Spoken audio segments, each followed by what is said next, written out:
누가복음 4장 14절부터 30절 말씀까지 우리 한 절씩 교독하겠습니다. 예수께서 성령의 능력으로 갈릴리에 돌아가시니 그 소문이 사방에 퍼졌고 친히 그 여러 회당에서 가르치심에 뭇사람에게 칭송을 받으시더라. 예수께서 그 자라나신 곳 나사렛에 이르사 안식일에 늘 하시던 대로 회당에 들어가사 성경을 읽으려고 서심해 선지자 이사야의 글을 들이거늘 책을 펴서 이렇게 기록된 데를 찾으시니 곧 주의 성령이 내게 임하셨으니 이는 가난한 자에게 복음을 전하게 하시려고 내게 기름을 부으시고 나를 보내사 포로된 자에게 자유를 눈먼 자에게 다시 보게 함을 전파하며 눌린 자를 자유롭게 하고 주의 은혜의 해를 전파하게 하려 하심이라 하였더라. 책을 덮어 그 맡은 자에게 주시고 앉으시니 회당에 있는 자들이 다 주목하여 보더라. 이에 예수께서 그들에게 말씀하시되 이 글이 오늘 너희 귀에 응하였느니라 하시니 그들이 다 그를 증언하고 그 입으로 나오는 바 은혜로운 말을 놀랍게 여겨 이르되 이 사람이 요셉의 아들이 아니냐. 예수께서 그들에게 이르시되 너희가 반드시 의사야 너 자신을 고치라 하는 속담을 인용하여 내게 말하기를 우리가 들은 바 가버나움에서 행한 일을 내 고향 여기서도 행하라 하리라. 또 이르시되 내가 진실로 너희에게 이르노니 선지자가 고향에서는 환영을 받는 자가 없느니라. 내가 참으로 너희에게 이르노니 엘리야 시대에 하늘이 3년 6개월간 닫히어 온 땅에 큰 흉년이 들었을 때 이스라엘에 많은 과부가 있었으되 엘리야가 그중 한 사람에게도 보내심을 받지 않고 오직 시돈 땅에 있는 사렙다 한 과부에게 뿐이었으며 또 선지자 엘리사 때 이스라엘에 많은 나병 환자가 있었으되 그 중에 한 사람도 깨끗함을 얻지 못하고 오직 수리아 사람 나아만 뿐이었느니라. 회당에 있는 자들이 이것을 듣고 다 크게 화가 나서 일어나 동네 밖으로 쫓아내어 그 동네가 건설된 산 낭떠러지까지 끌고 가서 밀쳐 떨어뜨리고자 하되 같이요 예수께서 그들 가운데로 지나서 가시더라. 아멘. 오늘 우리가 주말에 새벽 기도회가 없어서 앞에 본문들을 보지 못했는데요. 3장에서부터 보면 예수님께서 세례를 받으시고 족보가 나오고 시험을 받으시고 오늘 본문이 시작됩니다. 그래서 오늘 본문은 갈릴리 나사렛 회당에서 사역 시작하는 거잖아요. 그래서 누가복음 보면 4장 14절에서부터 9장 50절까지가 갈릴리 사역이에요. 그리고 그 앞에 있는 것이 이제 예수님의 공생의 사역을 본격적으로 준비하는 과정이라고 볼 수 있습니다. 그 준비하는 과정이 세 가지인 거죠. 세례 받으시고 족보가 나오고 시험을 받으신 것. 그리고 나서 오늘 본문에서부터 갈릴리 사역 시작돼요. 4장 14절에서 9장 50절까지. 그 다음에 저 갈릴리 가이사라 빌립보 북쪽 끝에서 예루살렘을 향한 길 위의 사역, 온 더 로드 사역이 시작해요. 주로 이제 제자도에 대한 말씀들이 이어지는데요.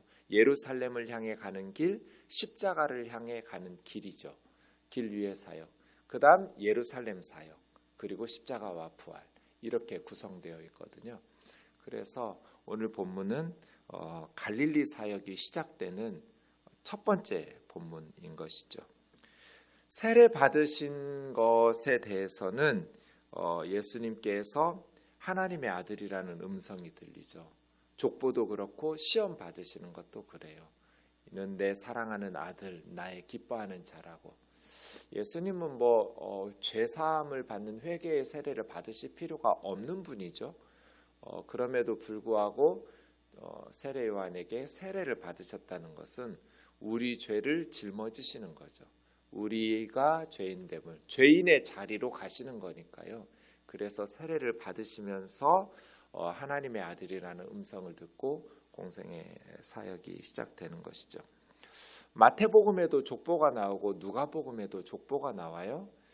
마태복음이야 유대인들에게 대상으로 쓰여졌으니까 족보들을 유대인들은 익숙한 이름이잖아요. 그런데 누가복음은 이방인들을 대상으로 쓰여진 성경인데 이방인들에게 그 유대인들의 낯선 이름이 무슨 의미가 있을까? 이렇게 수많은 사람들의 이름을 이방인들에게 알려주는 이유가 뭘까? 그런데 마태복음과 누가복음의 족보에 차이가 있어요. 마태복음에는 아브라함과 다윗의 자손 예수 그리스도의 족보다 하면서 아브라함에서부터 시작되죠. 위에서부터 아래로 내려가 예수님까지. 그런데 누가복음은 예수님에서부터 위로 올라가요.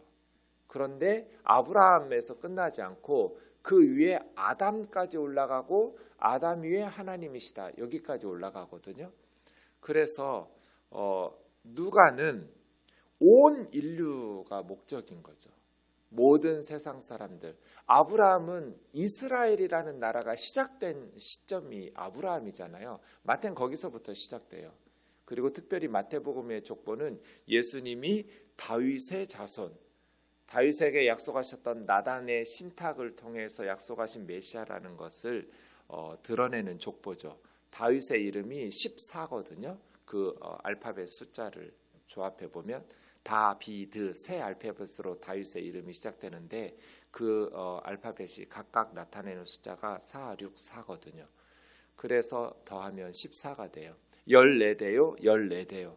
이것을 통해서 마태복음 족보에서는 예수님이 다윗의 후손, 약속된 사무엘하 7장 14절 이하의 나단 선지자를 통해서 주신 약속된 메시아다. 이것이 이제 다윗의 마태복음 족보의 의미라면 누가복음 족보의 의미는 이제 하나님의 형상으로 지음받은 아담에게까지 하나님에게까지. 그래서 이방인들이 알지도 못하는 이 낯선 이름들을 계속 기록한 것은 당시 로마에서 신이라고 하면 반신 반인이잖아요. 반은 신이고 반은 인간인. 이런 신들이 많았단 말이에요. 그런데 예수님은 반신반인 그런 하나님의 아들이 아니다. 세례 받으시는 것도 족보도 시험 받으신 것도 다 하나님의 아들이 주제거든요. 그런데 그 하나님의 아들은 참 인간이었다. 아담으로부터 내려오는 인간의 족보를 가지고 가르쳐 주는 것이죠. 참 사람이신 하나님. 하나님께서 그의 아들 예수 그리스도를 하나님의 아들을 보내어 주셨다라고 이야기하는 것이죠. 그리고 모든 인류는 이 족보를 통해서 보면 한 가족으로 시작되었고 그런 의미에서 한 핏줄이고 한 가족으로 연결되어 있는 것이죠. 네, 다른 나라 사람, 다른 민족 이런 식으로 생각하니까 선민의식을 가지기도 하고 이방인들을 멸시하고 무시하기도 하지만 하나님의 구원, 예수 그리스도의 구원은 온 민족과 모든 인류를 대상으로 진행되고 있음을 이 족보를 통해서 가르쳐주고 있고 예수님이 어떤 하나님의 아들인가 이 족보가 가르쳐주는 것이죠.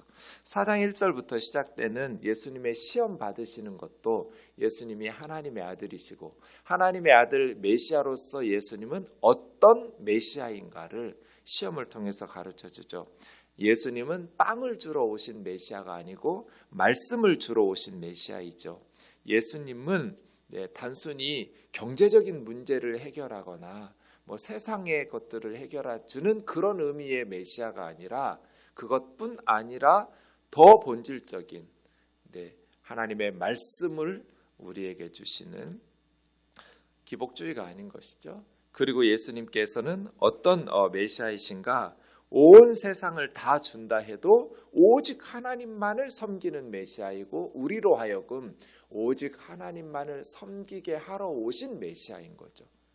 예수 그리스도께서 오직 그 어떤 사람이나 그 어떤 우상을 경배하지 않고 오직 하나님께만 경배하게 하는 하나님이 주시는 권세와 영광과 능력 의지하면서 하나님만을 경배하는 그런 메시아이다라는 것들을 이제 시험을 통해서 가르쳐주죠.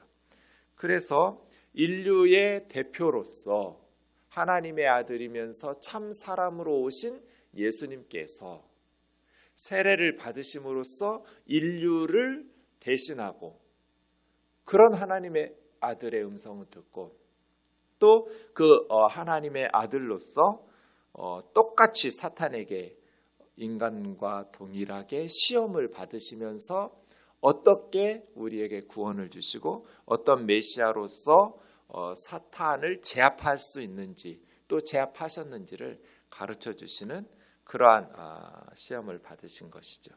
이렇게 앞에 나온 세 가지 사건이 굉장히 중요해요. 누가복음을 풀어가는 데 있어서 세례 받으신 것, 족보, 시험 받으신 것이 앞으로 예수님께서 어떤 메시아이시고 어떤 하나님의 아들인지 그리고 그 메시아를 통해서 우리 하나님의 백성들이 어떻게 구원받을 수 있고 어떤 구원을 사모하고 누릴 수 있는지를 가르쳐 주시는 중요한 사역입니다. 오늘 본문을 나사렛 선언, 나사렛 회당에서의 메시지이기 때문에 나사렛 선언이라고 그래요. 사실은 오늘 나사렛 회당에서의 사역이 예수님의 공생의 첫 번째 말씀 전하신 사역은 아니에요. 왜냐하면 20절 말씀에 보고 또 여러 가지 말씀들을 보면 이미 나사렛 회당 사람들이 예수님의 사역에 대한 소문을 들었어요.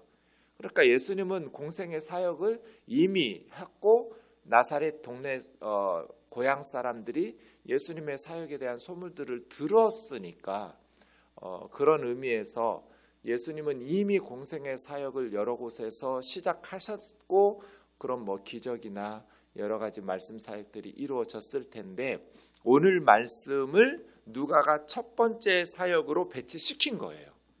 그러면 의미가 있는 것이죠. 그죠? 나사렛 방문 전에 이미 많은 사역들이 진행되었었는데 앞선 사역들을 생략하면서 나사렛 선언, 나사렛 회당 사역을 첫 번째 갈릴리 사역의 본문으로 삼았다라는 것은 이 누가복음 전체를 구성하는 데 있어서 나사렛 선언이 매우 중요한 서론적인 역할을 한다는 사인인 거잖아요. 그런 의미에서 나사렛 회당에서의 이 나사렛 선언이 매우 중요한 본문이다라는 것을 알 수 있고 나사렛 사람들이 예수님을 거부한 사건, 메시아를 죽이려고 했던 이 사건도 앞으로 어떻게 예수님의 사역이 전개될 것인지를 암시해주는 그러한 사역입니다.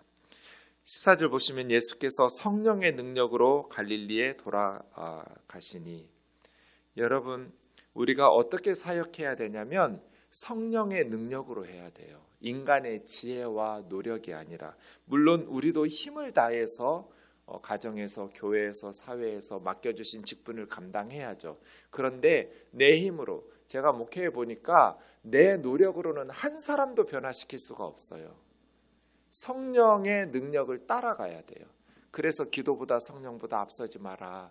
기도보다 성령보다 앞서지 마라.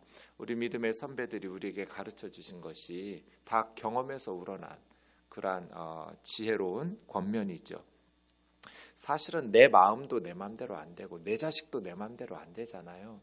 성령님의 역사하심이 없이는 그래서 우리가 성령의 도우심을 구하고 기도로서 사역을 감당하려 하는 거죠. 예수님의 사역은 성령의 능력으로 해요. 갈릴리에 돌아가시니 그 소문이 사방에 퍼졌고 친히 여러 회당에서 가르치시매. 그러니까 예수님의 사역은 떡을 주는 사역이 본질이 아니라 말씀을 먹이는 사역이 본질이죠. 가르치시는 거예요. 여러 회당에 말씀을 전파하는 설교, 순회 설교자라고 말할 수 있겠죠. 하나님의 말씀을 전하니 뭇사람에게 칭송을 받으니라. 이런 걸 저자직강이라고 할 수 있잖아요. 하나님의 말씀을 직접 만들어 주신 분이니까 예수님은. 그러니까 정확한 뜻들을 분명하게 드러내면서 제가 쓴 글은 제가 설명하고 제가 말할 때 가장 정확할 거잖아요. 내가 쓴 글이니까. 성경은 예수님이 쓰신 거잖아요. 또 예수님이 성경의 주인공이에요. 구약이나 신약이나. 그러니까 예수님 자기 얘기니까 또 자기가 성경 저자들에게 영감을 주셔서 쓰신 분이니까 예수님께서 가장 잘 성경을 풀어주시고 잘 설명해 주실 수 있죠. 하나님의 말씀인 성경이 무슨 뜻인지 정확히 드러나면 우리 너무 행복하잖아요. 하나님의 백성들은 말씀의 양식을 먹을 때 진짜 기쁘거든요. 그러니 백성들에게 친송을, 예수님은 뭐 아주 인기 강사, 아주 은혜로운 설교자였겠죠. 예수께서 그 자라나신 곳 나사렛에 갔어요. 이제 안식일에 늘 하시던 대로, 안식일이면 예수님이 늘 어려서부터 회당 예배 드렸겠죠. 그런데 안식일에는 특별히 설교자가 정해져 있지 않거든요. 안식일 회당 예배에서 누구나 설교할 수 있어요. 그러니 예수님께서 회당에 가서 성경을 읽으려고 서심해 20절에 보시면 이제 설교하실 때는 앉아서 설교하거든요. 근데 읽을 때는, 성경 봉독할 때는 다 서서 읽는 거예요. 우리 교회처럼 서서 성경 읽고, 그건 이제 말씀에 대한 존경심, 경외 때문이겠죠. 그리고 설교를 할 때는 당시 설교자들은 다 앉아서 설교했어요. 그래서 나도 앉아서 해볼까? 뭐 이런 생각도 들어요. 어쨌든 말씀에 대한 경외로 서셔서 말씀을 읽으시는데, 이사야 두루마리 성경 주신 거죠. 그래서 이사야 두루마리 중에서 찾았어요.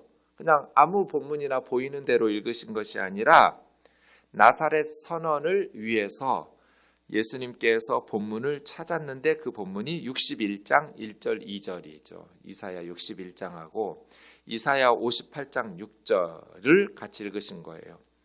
주의 성령이 내게 임하셨으니 가난한 자에게 복음을 전하게 하시려고. 가난한 자에게는 뭘 줘야 돼요? 돈을 줘야 될 것 같은데 말씀, 복음을 주죠. 네, 복음을 전하게 하시려고. 그러니까 이 가난한 자는 육신으로도 가난한 자이지만 영적으로도 가난한 자들이죠. 그래서 이 복음은 영적으로도 구원이고 육적으로도 구원인 거예요.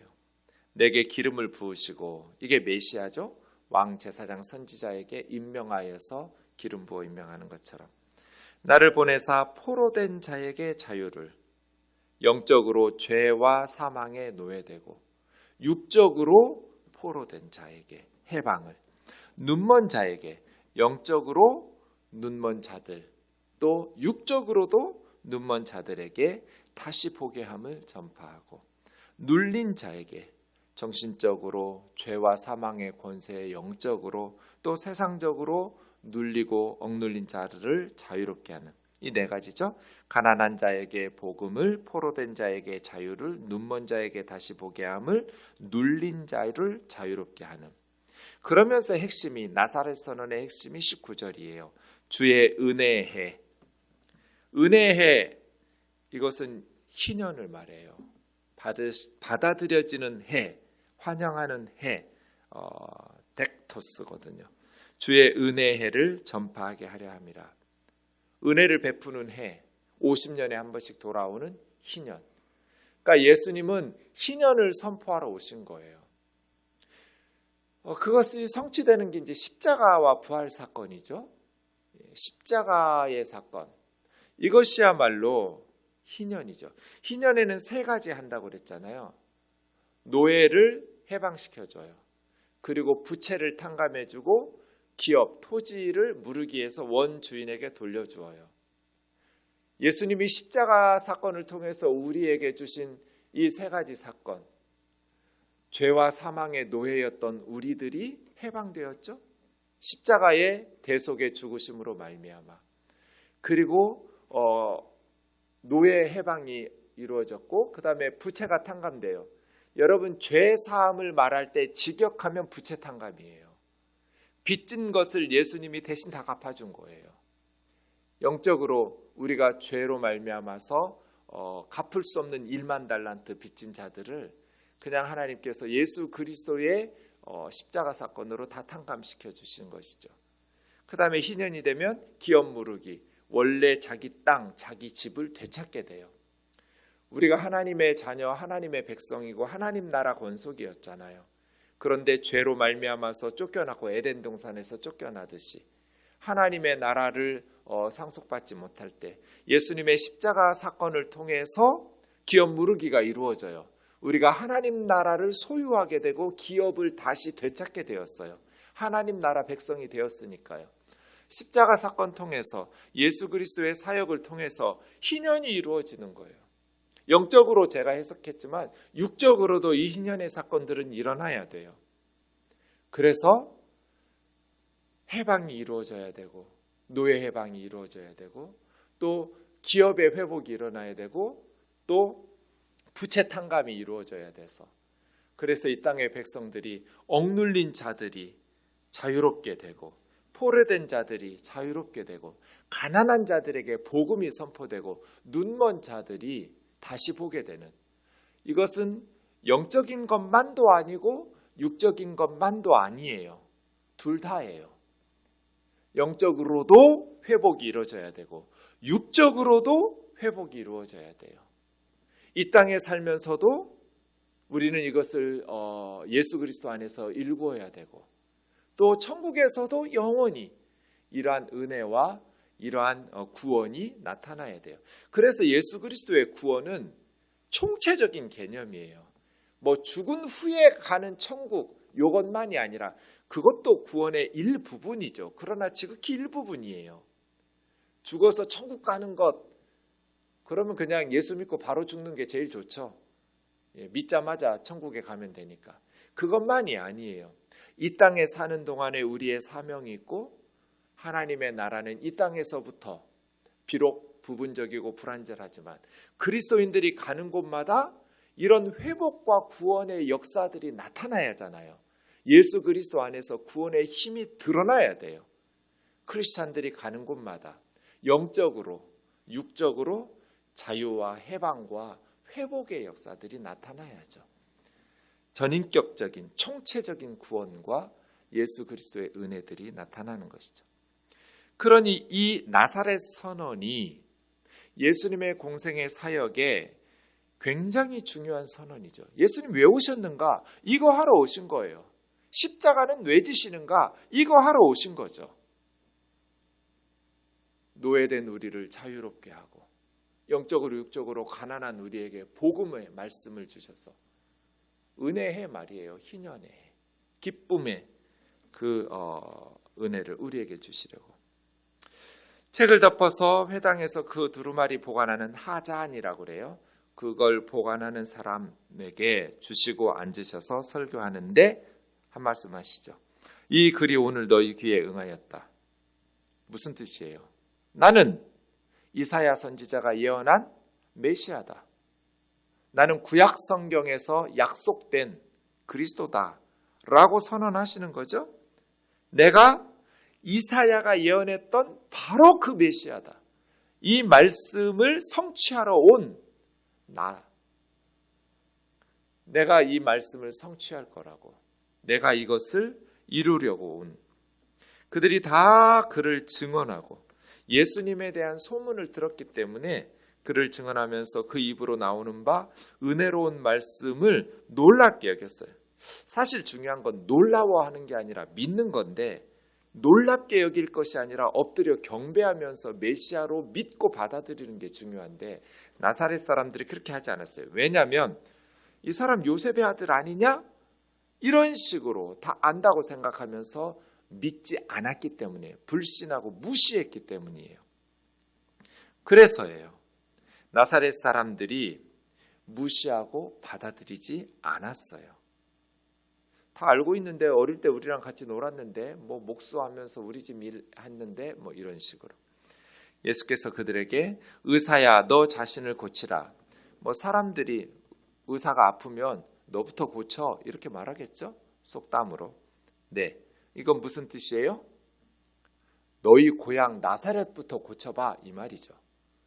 의사가 아프면 자기부터 고쳐야 하듯이 예수 너는 우리 고향 나사렛부터 기적을 베풀어서 병자 고치고 귀신 쫓아내고 우리 나사렛부터 이 고향에서부터 그러한 우리가 들었던 소문들을 실현해야지 라고 하는 거예요. 우리가 들은 바 가버나움에서 행한 일을 너의 고향 여기에서도 행하라. 의사야 너부터 고쳐라 라고 사람들이 말한 것처럼 네, 기적을 베풀어서 이 가난하고 병들고 못 사는 나사렛을 우리가 가버나움에서 네가 어떻게 했다고 다 소문 들었는데 하면서 선지자가 고향에서는 환영을 받는 자가 없느니라. 왜요? 잘 안다고 생각하니까. 사실은 예수님을 잘 알죠. 나사렛 사람들이 제일 잘 알 거예요. 그런데 예수님을 몰랐어요. 나사렛 사람들이 잘 안다고 생각해서 진짜 예수님의 정체성, 예수님이 하나님의 아들이신 것을 모르게 돼버린 거예요. 걔 맨날 어릴 때 나랑 같이 놀았었어. 걔 동생들이 누구누구였고 뭐 아버지 어머니 요셉 아들 아니야? 안다고 생각하면서 육신적인 지식을 앞세우다가 선지자들을 통해서 주시는 하나님의 메시지를 놓치는 거죠. 선지자가 고향에서는 환영을 받지 못한다. 참으로 너희에게 이르노니 엘리야 시대에 3년 6개월 흉년 가운데 많은 과부들이 있었지만 시돈 땅 사렙다 과부에게 은혜 베풀었고, 엘리사 시대에 이스라엘에도 많은 나병 환자 있었지만 수리아 사람 나아만 장군만 고침받았다. 이방 과부, 이방인 장군만, 이것은 엄청난 충격이죠. 네. 이 말씀들을 통해서 예수님께서 이야기하니까 28절 회당 사람들이 다 크게 화가 나서, 자기들이 듣고 싶은 메시지 아니죠. 그래야지 나사렛에도 이런 식으로 가버나움에서 행한 것처럼 막 기적을 베풀고 은혜로운 메시지를 전해줄 거라고 생각했는데 다 크게 화가 나서 엘리야, 엘리사 시대의 이방인들만 은혜를 받았다, 뭐 이런 말씀하시니까 동네 밖으로 쫓아내서 산 비탈에 낭떠러지로, 지금도 나사렛은 산 비탈에 깊숙하고 높은 곳에 위치한 동네예요. 낭떠러지로 끌고 가서 밀어 떨어뜨려 죽이려고 하니까, 왜 이렇게 극도의 분노를 나타낼까? 자기들이 기대했던 것을 거부하니까, 그리고 이스라엘의 민족심, 국수주의죠. 편협한 애국심을 가지고 이방인들을 치켜 세우면서 엘리야, 엘리사 시대 이야기하니까 매국노, 반역자. 그러려면 네가 뭐하러 우리 동네에 왔어? 고향은 왜 찾아왔어? 꺼져. 그렇게 좋으면 시리아로 가버리고 사렙다로 가버리고 시돈으로 가버려.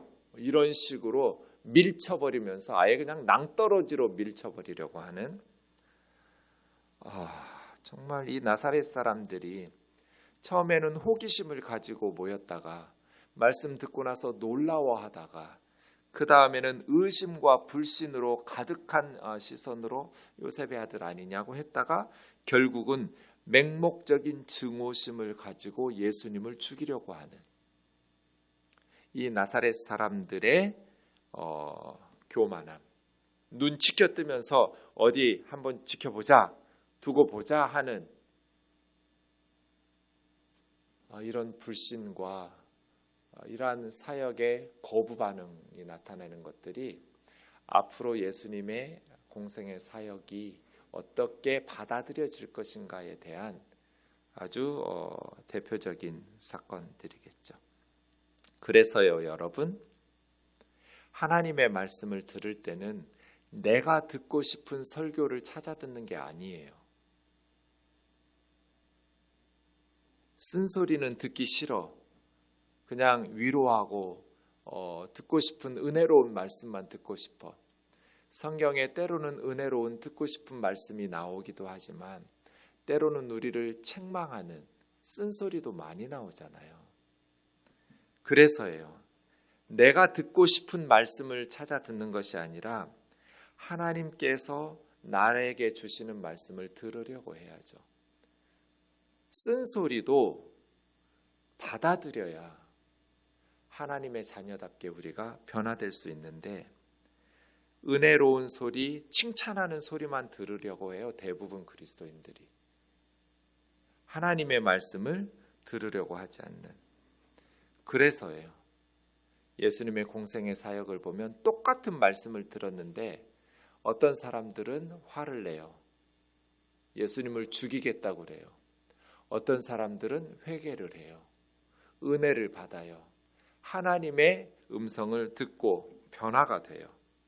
똑같은 사람이 똑같은 말씀을 전하는데도 불구하고 여러 가지 반응들이 나타나죠. 사랑하는 자매 형제 여러분, 나사렛 사람들이 예수님을 거부하면 세상 모든 사람들이 예수님을 거부할까요? 그럴 리가요. 이스라엘 사람들이 예수님을 거부하면 세상 모든 사람들이 예수님을 거부할까요? 그럴 리가요. 저와 여러분이 예수님을 거부하면 세상 모든 사람들이 예수님을 거부할까요? 그럴 리가요. 수많은 사람들이 지금도 하나님 나라로 침노에 들어가고 있어요. 나는 밭 사야 되고 소 사야 되고 장가 갔으니 못 간다고 양해하라고 온갖 세상 일들에 빠져가지고 예수님이 주시는 하나님 나라를 거들떠 보지도 않을 때 거리의 사람들, 개울가의 사람들, 가난한 사람들, 병든 사람들, 눌린 사람들, 눈먼 사람들, 저는 사람들, 거렁뱅이들, 세상에서 무시당하고 멸시받는 사람들을 통해서라도 하나님 나라의 잔치는 가득 채워질 거예요. 거부하는 고향 사람들만 손해예요. 사랑하는 자매 형제 여러분, 하나님의 나라가 이미 온 열방을 향해서 전파되고 있어요. 그 나라에 쓰임받는 것이 영광이고 기쁨이고 그 나라의 백성으로 살아가는 것이 우리에게 가장 복된 선물임을 기억하면서 예수님의 모든 말씀을 아멘으로 순종하여 하나님 나라의 풍성함을 누리는 저와 여러분 되기를 원합니다. 기도하겠습니다. 사랑하는 예수님, 오늘 또 첫 시간 주님 앞에 나와서 예배하고 기도할 수 있도록 예배의 자리로 불러주심을 감사합니다. 예수님을 통해서 하나님의 나라가 선포되고 성취되어 가고 있습니다. 완성을 향해서 끝을 향해서 가고 있습니다. 우리의 삶, 그 하나님 나라에 충성된 일꾼으로 쓰임받는 값진 인생이 되게 하여 주시옵소서. 예수님의 이름으로 기도하옵나이다. 아멘.